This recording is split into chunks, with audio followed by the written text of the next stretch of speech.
Welcome to my YouTube channel. The next topic in the lecture series on YouTube, that is array. In the previous lecture, we also discussed the first type of the array, that is single dimensional array. बघा previous lecture मध्ये आपण types of array मधला first type already discuss केलेला आहे. Second type आज आपण discuss करणार आहोत. तर बघा सेकंड टाइप आहे टू डायमेन्शनल array.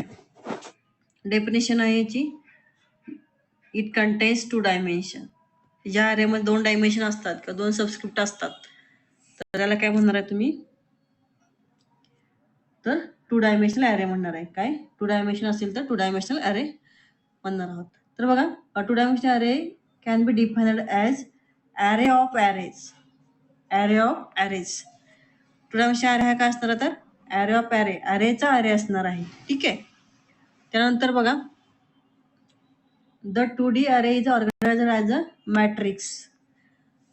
म्हणजे टू डायमेन्शनल अरेला अदर नेम पण काय तर मॅट्रिक्स आहे, की ज्याच्यामध्ये जो काय डेटा स्टोअर होणार आहे किंवा रिप्रेझेंट केला जाणार आहे तो कशामध्ये असणार आहे, रो मध्ये आणि कॉलम मध्ये असणार आहे.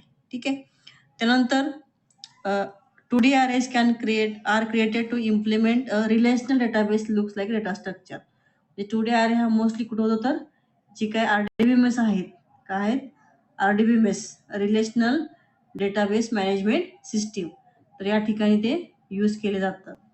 सेकंड डायमेन्शनल array किंवा टू डायमेन्शनल array हा यूज केला जातो. कशामध्ये, तर रिलेशनल डेटाबेस मध्ये. त्यानंतर बघा two dimensional array it provides easy of holding the bulk of data at once which can be passed to any number of functions where ever required. म्हणजेच काय हो, तर array मध्ये जो काय डेटा तुम्ही स्टोअर करणार आहात तो डेटा हा बल्क मध्ये असणार आहे आणि तो डेटा तुम्ही ॲट टाइम एखाद्या फंक्शनला you can pass it to any number of functions. तर हे आहे टू डायमेन्शनल अरेचं. त्यानंतर बघा नेक्स्ट आहे declaration of the two dimensional अरे. तर बघा अरे डिक्लेअर कसा करायचा, डेटा टाइप, देन अरे name. To dimensional array contains a two dimension. First dimension indicates the rows, second dimension is columns. तर बघा टू डायमेन्शनल array मध्ये फर्स्ट डायमेन्शन काय असणार आहे, रो असणार आहे. सेकंड डायमेन्शन काय असणार आहे, कॉलम असणार आहे. Rows indicates number of rows, column indicates number of columns in that array. Example बघा, इंट टू डायमेन्शन 4/3. इथे काय घेतले बघा आपण 4/3. तर हा जी काय array असेल, ह्या array मध्ये रो किती असतील, तर 4 रो असतील आणि 3 काय असतील, तर कॉलम असतील. ठीक आहे. Next initialization of 2D array. 2D array ला इनिशियलाइज कसं करायचं किंवा व्हॅल्यू आपण स्टोअर कशा करतो. तर बघा in the 1D array we don't need to specify the size of array if the declaration and initialization are being done simultaneously. बघा हे ऑलरेडी आपण फर्स्ट याच्या प्रिव्हियस लेक्चर मध्ये वन डायमेन्शनल अरेचा डेटा बघितलेला आहे, की जेव्हा आपण वन डायमेन्शनल अरे क्रिएट करताना किंवा डिक्लेअर करताना जर त्याला आपण इनिशियलायझेशन केलं किंवा त्याला व्हॅल्यू काय केल्या आपण त्याच्यामध्ये स्टोअर केल्या, तर तेव्हा तुम्हाला त्या अरे साईज द्यायची गरज नाहीये. देन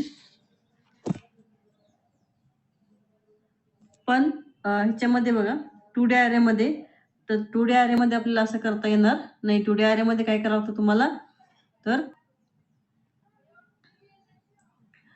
जेव्हा तुम्ही टू डायमेन्शनल array डिक्लेअर करता तेव्हा तुम्हाला बघा at least second dimension of the array हे तर तुम्हाला काय करावं लागतं, डिक्लेअर करावं लागणार आहे. देन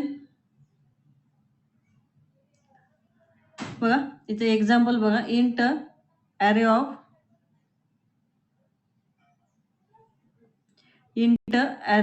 4/3. काय घेतलं इथं आपण 4/3 घेतले.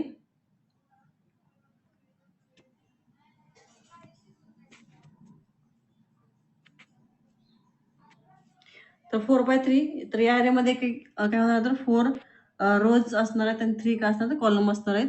तर बघा इथं 4 रो दिलेत आपण. पहिली रो मध्ये काय 1 2 3 आहे, सेकंड रो मध्ये काय 2 3 4 आहे, थर्ड रो मध्ये 3 4 5 आहे आणि फोर्थ रो मध्ये 4 5 6 आहे. आता हा जो ॲरे आहे तो हा ॲरे तुम्ही या वेळेला पण डिक्लेअर करू शकताय, की याच्यामध्ये बघा इथं आपण रो साईज दिलेली नाही, पण काय दिलं इथं कॉलम साईज स्पेसिफाय केलेली आहे. म्हणजे जेव्हा तुम्ही 2 डायमेन्शनल ॲरेला डिक्लेरेशनच्या वेळेला जर इनिशियलाइज करत असाल, तेव्हा तुम्हाला कॉलम साईज द्यावी लागते. रो साईज नाही दिली तरी पण कन्सिडर केली जाते किंवा नाही दिली तरी पण चालते. ठीक आहे. आता एक्झाम्पल बघा. एक्झाम्पलमध्ये आपण इथे काय केलं तर एक ॲरे घेतलेला आहे 4x3चा. त्याच्यामध्ये काय केलं आपण हे इनिशियलाइज केलं ते व्हॅल्यू. आता इथे काय केलंय बघा, ॲरे ट्रॅव्हर्सिंग करून काय केलं आपण व्हॅल्यू प्रिंट केलेले आहेत. तर ट्रॅव्हर्सिंग ॲरे करत असताना इथे आपण बघतोय की 2D ॲरे बघतोय. त्यामुळे 2 डायमेन्शन असणार आहेत. त्यामुळे तुम्हाला 2 फॉर लूप रिक्वायर्ड असतात. 1 फॉर रोसाठी, दुसरे कशाला असणार आहे कॉलमसाठी असणार आहे. ठीक आहे. तर आउटरचा फॉर लूप बघा, for i equal to 0 i less than 4 i plus plus. तर हा जे आहे तो असणार कशासाठी रोसाठी असणार आहे. त्यानंतर for j equal to 0 j less than 3 j plus plus हा असणार आहे कशासाठी कॉलमसाठी असणार आहे. ठीक आहे. आणि देन काय केलं आपण खाली प्रिंट मध्ये व्हॅल्यू प्रिंट केलेल्या आहेत. देन आउटपुट बघा, तर त्या प्रोग्राम जेव्हा तुम्ही आपण रन करू तेव्हा तुम्हाला या वेळेला काय मिळणार आहे आउटपुट मिळणार आहे. त्याला थर्ड टाईप आहे मल्टी डायमेन्शनल ॲरे. आता मल्टी डायमेन्शनल ॲरे कशाला म्हणणार आहे की ज्या ॲरेमध्ये the array which contains more than 2 dimension, ज्याच्यामध्ये 2 पेक्षा जास्त डायमेन्शन असतात, 2 प्लस डायमेन्शन असतात, त्याला काय म्हणणार आहे तर मल्टी डायमेन्शनल ॲरे म्हणणार आहोत. ठीक आहे. त्यानंतर बघा, multi dimensional array can be termed as array of arrays that stores the homogeneous data in a tabular format. ठीक आहे. त्यानंतर multi dimensional array it is a collection of 2 dimensional arrays. बघा, मल्टी डायमेन्शनल ॲरेमध्ये काय असणार तर 2 dimensional ॲरेज काय असणार तर कलेक्शन असणार आहे. त्यानंतर बघा, it can be visualized as a multiple 2D arrays stacked on the top of each other. Next, the data in a multi-dimensional array is generally stored in a row measure order. म्हणजेच काय हो की जेव्हा multi dimensional ॲरेमध्ये data store केला जातो किंवा ॲरेमध्ये store करत असताना डेटा हा रो वाईज इन्सर्ट होतो. का होणार डेटा असा एक एक रो वाईज डेटा का होणार आहे इन्सर्ट होणार आहे. ठीक आहे. सिंटॅक्स बघा मल्टी डायमेन्शनल ॲरेचा, इथं असेल डेटा टाईप, त्यानंतर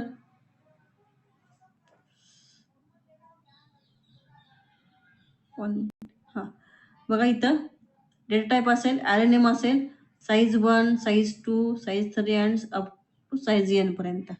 देर is a no limitation to take the dimensions. Right. हा सेंटेन्स आहे कशाचा मल्टी डायमेन्शनल ॲरेचा. देन बघा, आता डायग्राम थ्रू आपण समजून घेऊया. इथे एक एक्झाम्पल घेतलंय मी इंट ॲरे 3x3x3चा.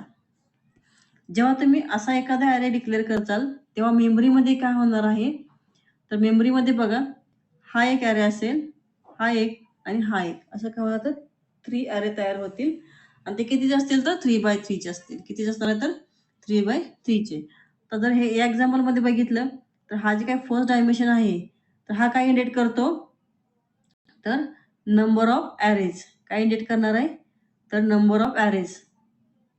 त्यानंतर सेकंड काय इंडिकेट करणार आहे तर रो साईज सेकंड डायमेन्शन. आणि थर्ड डायमेन्शन काय इंडिकेट करणार आहे नंबर ऑफ कॉलम्स. ठीक आहे. तर इथं आपण काय केले तर